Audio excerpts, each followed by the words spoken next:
안녕하세요. 망커TV입니다. 이번 사연은 친구 때문에 위태위태한 결혼 생활이 지쳐갑니다입니다. 사연 시작할게요.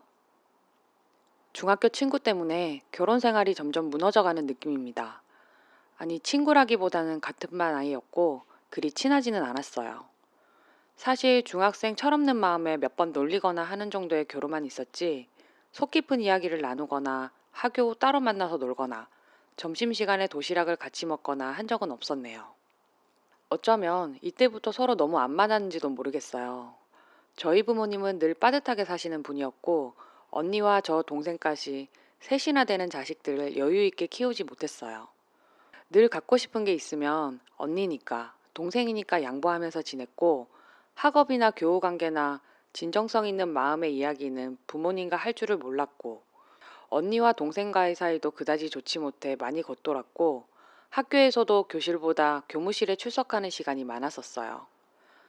그에 반해 그 친구는 부모님이 두 분 다 해외에 거의 늘 나가 있었던지라 초등학교 때부터 혼자 살고 가정부 아줌마만 하루에 한 번 왔다 가는 중학교 1학년 한 달 순수 용돈이 10년도 훨씬 전에 50만 원이었으면 말 다 했죠. 정말 갖고 싶은 것, 먹고 싶은 것, 사고 싶은 것, 그 애는 다 가졌었어요. 그래서 그 애가 별로 마음에 들지 않았었어요. 철없던 마음에 나도 갖고 싶은 것, 원하는 것, 누구 눈치 안 보고 마음대로 갖고 싶고 그런데 저 애는 나보다 풍족한 삶을 사는구나. 셈이 나서 많이 놀리고 그랬네요. 그 아이는 살이 많이 쪘었거든요. 아침에 지각을 하면 밥 먹느라 그랬냐. 점심 때 식사를 하고 있으면 얼마나 더 찌려고 그러냐. 신기하게도 누가 무슨 음식을 주면 절대 손대지 않고 학교 앞 분식점에 파는 떡볶이 튀김, 꼬치 같은 것도 청결하지 못해 안 먹는다는 그런 모습도 있는 자의 거만같이 느껴져서 많이 놀렸어요. 중학교 1학년, 2학년, 3학년을 내리 같은 반이었는데 2학년 때는 학교에서 휴대폰을 제일 먼저 사서 들고 다녔다는 이유로 뺏어 쓴 적도 있었고 3학년 때는 그 아이가 기죽지 않고 잘 지내는 모습이 얄미워서 이간질도 하고 그 아이가 혼자 놀게 하고 그랬네요. 참 지금 생각해도 너무 철이 없었어요. 제 자신의 가정 형편이 나쁜 걸 그 아이에게 화풀이 했다니 정말 지금 생각해도 너무 부끄러워요. 그러다가 중학교 졸업할 시즌쯤에 저도 철이 들어서 그 아이한테 그동안의 행동을 사과하고 싶고 용서받고 싶다는 생각에 몇 번이나 기회를 잃고 있다가 졸업식 날 하자라고 결심을 하고 갔는데 그 아이는 졸업식에 아예 결석을 했더라고요. 그게 제가 기억하는 그 아이였어요. 그리고 4년 전에 저는 결혼을 했어요. 좋은 남편, 좋은 시댁을 만나서 행복하게 잘 지내고 있었어요. 결혼하고 2주 좀 못 돼서 시어머니 아는 분 언니분을 소개받게 되었어요. 시댁이 형편이 많이 어려운데 도움도 많이 받고 따뜻하고 인자한 분이라고.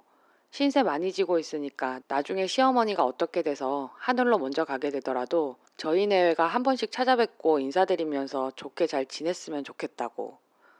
그 후로도 몇 번 더 뵈면서 이모님이라고 부르게 됐고 이모님 정말 자상하고 따뜻하고 인자한 분이더라고요. 진짜 이모가 생긴 것처럼 좋았어요. 아이 임신했을 땐 육아용품 일제를 다 유명 메이커로 해주시고 저희 에어컨 없이 지낸다고 저희 아이 생각해서 에어컨도 넣어주시고 한 달이나 두 달에 한 번은 꼭 저희 불러서 맛있는 식사 대접도 해주시고 우습지만 저희 시어머니보다 더 정이 가더라고요. 안부 전화 이런 것도 누가 시키지도 않았는데 하게 되고 누구나 그렇잖아요. 날 좋아해주는 사람 있으면 나도 그 사람이 좋고 그러다가 재작년에 이모님 아드님이 결혼하신다는 소리를 들었어요. 그래서 식장에 가서 축하도 하고 그쪽 신혼여행 다녀와서 얼마 안 있다가 시어머니 이모님 두 분 다 아주 친한 사이고 그 자식들도 이제 결혼했으니 서로 교류하고 지냈으면 한다는 말에 같이 자리하게 됐었어요. 사실 결혼식장에서 신부 측 이름 보고 굉장히 놀랐었어요. 위에 썼던 그 아이 이름과 똑같았거든요. 게다가 그 아이가 이마와 코 밑에 점이 있었는데 그 신부도 같은 위치에 점이 있었고 그래서 그 아이 같다라는 생각을 했었어요. 그때 그 결혼식장에서 오랫동안 잊고 있던 옛날 일이 생각났고 다시 만나게 된 자리에서 식사하고 이야기하다가 자리 이동을 하러 주차장으로 가는 타이밍에 그 아이 걸음 속도에 맞춰서 재빠르게 말을 건넸었어요. 나 중학교 때 너와 같은 반이었던 누구다. 안 그래도 그때 내가 했던 일 사과하려고 했었는데 기회를 찾기 힘들었었다. 지금이라도 인연이 돼서 참 반갑다. 그땐 정말 미안했다. 그 아이 천사표 같더라고요. 그땐 뭐 다 그런 거지. 고마워. 지금이라도 사과해줘서. 라고 하더라고요. 그래서 한결 맘도 편해졌고, 이제서야 친구가 된 것 같았어요. 친구끼리 서로 잘못한 게 있어도 그냥 웃고 넘어가잖아요. 그래서 바보같이 신랑한테 말도 못하고 며칠을 좋아했네요. 서로 이해할 줄 알고 아껴줄 수 있는 진정한 친구가 생긴 것 같아서. 집은 차로 10분 거리라 신랑 출근시켜놓고 일주일에 두어 번씩 서로 집에 번갈아 가면서 놀고 참 잘 지냈어요. 근데 올해 초부턴가 조금씩 뭔가 무너져가는 느낌이에요. 이모님, 그러니까 그 친구한텐 그 친구 시어머니죠. 작년 말에 친구가 출산을 하면서 이모님이 입이 떡 벌어지는 2층짜리 전원주택을 해주셨어요. 부부 둘 아이 하나 사는 집인데 며느리가 뭘 해도 이쁘다고, 아들내외가 그렇게 끔찍히도 예쁘다고 좋은 곳에서 예쁘게 살라고 마련을 해주셨다네요. 집들이 다녀온 날 조금 속이 쓰리더라고요. 사실 한 달 전에 시어머니 몸이 좀 안 좋으셔서 수술을 하시게 됐었는데 저희가 그리 좋게 살지 못하는 형편이다 보니 이모님에게 몇 달만 융통해 주실 수 없겠냐고 물었을 때는 현금이 다 묶여서 힘들다고 단칼에 거절하셨었는데, 아무리 피는 물보다 진하다지만 이쪽은 사람 건강이 달린 문제인데 매정하게 모른 척을 하실 수가 있으셨는지 결국 저희 친정에서 아는 분께 빌려 급한 불 껐네요. 그래도 저희 시어머니, 이모님하고 없어 죽고 못 사는 사이네요. 그러다 보니 자연히 친구하고도 자주 마주치는데 만날 때마다 이모님, 친구 자랑 넘치십니다. 우리 며느리는 요즘 애라 까탈스럽고 그런가 싶었는데 애가 수더분해서 부처같이 지낸다느니, 어린 시절에 혼자 자라서 사람정이 그리운 애라 곧잘 애교를 부리고 그래서 그게 귀여워 죽겠다느니, 아들이 무뚝뚝하고 멋이 없었는데 장가 들고 나서부터는 어머니 사랑합니다 소리도 하고 그런다느니, 그런 것까진 들은만 하지만 저희 시어머니 듣는 태도가 또 너무 서운해집니다. 요즘 그런 애가 어딨냐 잘 해주라느니, 딱 봐도 애가 넉살 좋게 생겼다느니 나한테도 어머니 하면서 애교 부리더라, 귀엽더라. 이걸 제가 듣는 앞에서 맞장구를 치십니다. 당연히 저 좋을 리가 없죠. 그래도 뚱한 표정이면 그럴까봐 저도 맞장구는 칩니다만 속은 문드러지는 거죠. 시어머니는 원래 가정주부고 이모님은 은퇴하셔서 그쪽 아들내외 용돈 및 물려받은 유산 등으로 일을 전혀 하지 않으니 일주일에 대여섯 번은 만나는데 그중 반절을 저희 집에 와서 저러니 제가 받는 스트레스가 이만저만이 아닙니다. 시어머니만 그러면 그러려니, 옛날 사람이라 그러려니 넘기겠는데 신랑이 친구 남편하고 친해져서 한 번씩 이야기를 하는 것도 스트레스 받네요. 재수씨가 친구 뭐 한다고 뭐 해줬다더라. 와이셔츠에 속옷에 다 다려준다더라. 홈패션인지 뭔지 배워서 옷도 만든다더라. 이불도 만들고 뭐도 만든다더라. 아침 식사 꼬박꼬박 차려주고 자기가 집에 들어오기 전에 절대 먼저 안 잔다더라. 무슨 기념일이라고 케이크를 만들어줬다더라. 언젠가부터 남편도 비교를 하기 시작하는데 그냥 적당히 하자, 대충 살자. 나도 당신이 돈 잘 벌어오면 맞벌이 안 해줄 수 있다. 우리 집도 아니고 내 살림도 아니니 무슨 음식을 하려 해도 눈치가 보여서 못한다. 집 사와라, 그럼 해준다. 이렇게 맞장구 칠 때마다 싸우고 남편은 밖으로 걷도는 것 같고, 최근에 그 애 때문에 우리 아이가 너무 상처를 받아요. 결정적으로 이것 때문에 이렇게 긴 글을 썼네요. 그 집에 놀러 가면 아직 2살인데 잘잘못을 알겠어요? 갖고 싶은 거 있으면 손이 먼저 가고 입으로 먼저 들어가고 할 나이인데, 그 친구 집에 놀러 가면 장난감이나 먹을 간식 같은 거로 그 친구와 제 아이가 싸움이 납니다. 그 친구 아이와 제 아이가 아니라요. 친구 아이 아직 의사표현 못합니다. 뭘 알겠어요. 장난감 같은 거 갖고 놀고 싶어서 가지고 놀 때 특히 공을 벽에다 튕긴다거나 하면 그러는 거 아니라고, 이렇게 주고받는 거라고 저한테 제대로 알려주라고 비웃는 듯 마는 듯한 야릇한 웃음으로 가르치려 듭니다. 그래서 아직 앤데 그럴 수도 있지. 그러면 어릴 때 사물을 제대로 대하는 걸 가르치는 것도 중요하다나 뭐라나 하면서 꼭 무시하는 것처럼 이야기를 합니다. 얼마나 기분이 나쁜지. 그리고 아이가 집에 갈 때 한 번씩 그 집 장난감을 챙기는데, 그럴 땐 제가 집에 가서 아이 안 볼 때 챙겨다가 다음에 가져다 주고 해도 될 것을 꼭 그 친구는 철수야, 이건 민철이 거예요. 철수도 가지고 놀고 싶겠지만 이따가 민철이가 가지고 놀고 싶을 때 없으면 민철이가 슬프겠지요? 철수도 철수가 좋아하는 장난감 다른 사람이 가져가는 거 싫지요? 그러니까 이건 다음에 민철이 집에 놀러 올 때 다시 가지고 놀아요. 이러면서 애가 울고불고 해도 타이른답시고 부둥켜 안고 설득에 설득을 해가면서 뺏어갑니다. 그럼 또 전 생각을 하죠. 이 애가 이렇게까지 우리 애한테 이래도 되는 건가? 너무한 거 아닌가? 그래도 친구는 서로 이해하는 거라는 생각에 넘어가곤 했는데 아무리 생각해도 이건 아닌 것 같아요. 이 친구의 결혼을 기점으로 제 결혼 생활이 조금씩 무너져 내리는 것 같아요. 없는 살림에 시작했지만 좋은 남편과 시어머니, 가정 형편 어려울 때 도와주시던 이모님까지 어느 가정보다 행복하게 살았는데 제 인생의 주인공이 제가 아닌 그 친구가 되어가는 것 같아요. 어린 시절 철없던 실수도 이해하는 것처럼 넘어갔던 그 친구도 지는 게 이기는 거라고 일부러 앞에서만 난 다 이해했어 쿨해 하고 뒤에서 절 조종하고 제가 궁지에 몰리는 걸 즐기는 것만 같아요. 이런 생각이 든 결정적인 계기가 어제는 시어머니가 비도 많이 오고 하니까 부침개랑 전이랑 몇 개 하시더니 그 친구네 집에 좀 가져다 주라길래 선뜻 알겠다 하고 갔었어요. 반찬통은 바로 받아왔으면 좋겠다고 해서 갔는데 마침 친정 식구들이 놀러 왔었다고 하더라고요. 그러면서 안에 들어오라고 하면서 제 소개를 하는데 그 친구 친정엄마가 묘하게 웃더라고요. 네가 그 순이구나 이러면서 친구가 엄마 왜 그래 그러지 마 이러면서 저 부엌으로 끌고 갔고 식탁에 앉아서 전하고 부침개 옮겨 담는 거 보면서 멍하니 있었는데 친구 친정엄마 하는 소리가 우리 딸이 중학교 때 조금만 덜 짓궂게 하지 그랬냐면서 고등학교 때 안 좋은 소문이 많이 돌아서 반학기도 못 채우고 그만뒀다면서 그때 속상했다면서 그 큰 목소리로 비웃으면서 그러는데 얼마나 얼굴이 뜨겁던지. 그런 이야긴 차라리 다른 날 잡아서 하셔도 되는 거고 자기 친정엄마한테 듣는 거보다 저한테 직접 했어도 되는 이야기잖아요. 제가 일부러 고등학교 그만두라고 그랬던 것도 아니고 그냥 어릴 적 실수였는데 게다가 사과까지 다 하고 끝낸 이야기를 나이도 먹을 만큼 먹었는데 이제 와서 뒷담화를 하는 건지 너무 수치스럽고 낯이 뜨거워서 그냥 죄송합니다 하고 정신없이 나왔는데 저녁 때 머리가 아파서 누워있다가 허공에 발길질을 몇 번이나 했네요. 분하고 분해서.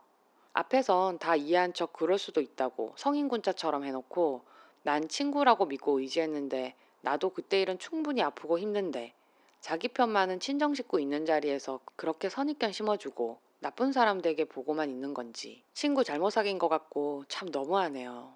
분해서 잠도 못 자고 끙끙 앓다가 남편한테 그 친구 때문에 속상하다고 했더니 신랑도 하나뿐인 아내만 몰라주고 그냥 잊어버려 그럴 수도 있지 이러고나 있고 너무 화나서 뭐라고 했더니 그럼 애초에 잘하지 그랬냐고 아니면 차라리 바꿔서 태어나지 그랬냐고 그래서 한바탕 싸우고 밤새 화가 안 풀려서 이렇게 글을 쓰고 있네요.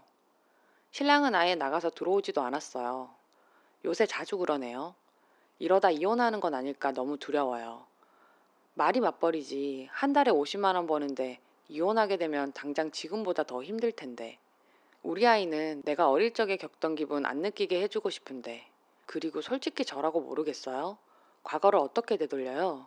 서로 이해하고 덮기로 했으면 거기서 끝내야지. 들쑤신 건 내가 아닌데 너무 억울해요.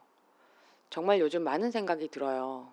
그 애는 어릴 적부터 풍요로운 삶 속에서 넘치는 인생, 즐거운 인생, 행복한 인생, 뭐든지 다 가질 수 있는 환경에서 태어나서 누릴 거 다 누리고 그런 환경이 뒷받침돼서 좋은 사람 만나 좋은 가정 만나 정말 드라마처럼 멋진 인생만 앞에 펼쳐졌는데 전 둘째로 태어나 아래 위로 다 치이고 여유 하나 없는 빡빡한 가정 환경에서 엇나가도 붙잡아 줄 수 있는 사람도 없는 정말 척박한 환경에서 그래도 꽃은 피워보겠다고 사랑하는 사람 만나 가정 꾸렸는데 끝끝내 끝은 썩은 동아줄이 되는 건 아닌가 싶고 현재 결혼 생활 너무 불만족스러워요. 시어머니나 남편이나 아이나 그 친구의 그늘 아래 있는 것 같고 위에서도 말했지만 제 인생의 주인공이 제가 아닌 그 친구의 손가락 말 한마디로 좌지우지 되는 기분이고 살아도 사는 재미를 못 느끼겠어요. 어쩌면 좋을까요? 그 친구에게 화라도 한번 내볼까요?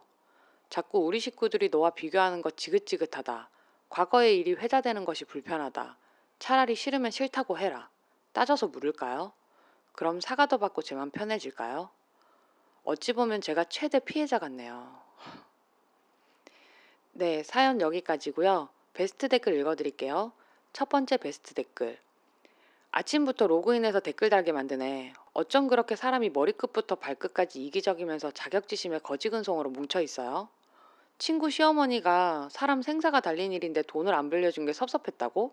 아니 그럼, 아니 그럼 자식 장가 보내는데 돈 쓰는 게 급하지. 아는 사람 돈 빌려주는 게 급한 또라이가 어딨음?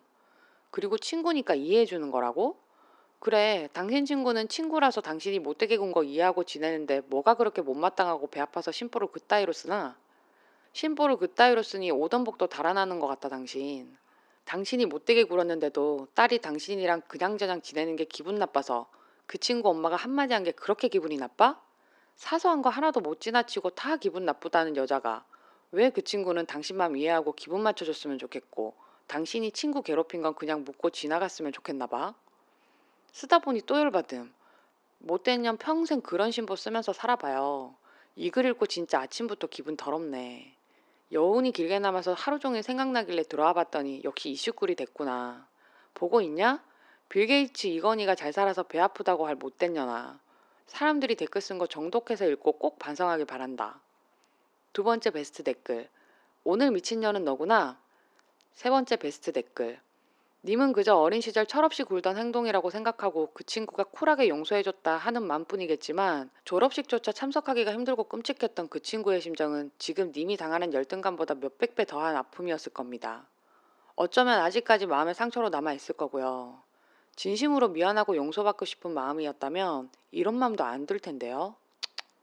참 독하고 모지지 못한 맘여린 친구라서 다행이라고 생각하세요. 저였으면 애저녁에 그 집 구석 망하게 하고도 남았으니. 베스트 댓글 봤고요. 추가 사연 읽어드릴게요. 아무것도 모를 때 몇 번 장난치고 한 게 무슨 학교 폭력이니 뭐니까지 되나요? 그때가 요즘하고 같나요? 그냥 좀 지나친 장난이었던 걸 자살이니 왕따니 그 정도로는 안 했네요 저는. 그리고 애초에 화가 풀리지 않는 것 같으면 용서 안 할 것 같으면 사과는 왜 받아줬겠어요? 지도 화가 다 풀리고 잊었으니 받아준 거지. 안 그랬는데 그럴 수도 있지 하고 받아준 거면 그애야말로 가식과 위선덩어리 아닌가요? 그리고 막말로 제가 학교 그만두라고 했나요? 중학교 때 장난 좀 친 거 가지고 그만둔 건 자기가 나약해서지 전 절대로 그만두라고 한 적 없네요. 누구에게나 장애물 시련은 다가오는데 그걸 넘는 건 자기 재량 아닌가요?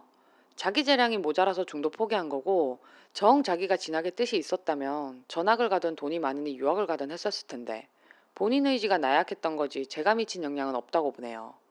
또 이모님네 돈 보고 좋아한 적 없어요. 그 집 재산이 얼만지도 모르네요. 그리고 제가 해준 거 전혀 없는 것도 아니에요. 비록 쓰던 거지만 우리 아이 안 쓰는 육아용품도 가져다 줬고 집에 행사 있을 때마다 한 음식들도 가져다 줬었고 저 그렇게 엄청 없는 사람 아니에요. 마지막으로 누가 우리 아이 도둑으로 키운다 했나요? 왜 그렇게 저주를 하나요? 아직 2살밖에 되지 않은 아이이고 말로 해봤자 반 이상 이해도 못할 나이인데 천천히 다독거려가면서 차차 해나가도 되는 부분인데 엄마도 가만히 있는데 타인이 우리 아이 교육에 나서는지 이해를 할 수가 없었던 거네요. 익명성에 기대서라도 우울한 마음 달래보려고 했던 제가 어리석었네요. 말 통하지 않고 얼굴 보이지 않는다고 타인에게 상처 주는 것쯤은 아무것도 아닌 사람들에게 무슨 말을 더 하겠어요. 뺑소니나 당하라고요? 참 대단들 하십니다. 네, 오늘 사연 여기까지고요. 시청해주셔서 감사합니다. 좋아요와 구독은 제게 큰 힘이 됩니다. 감사합니다.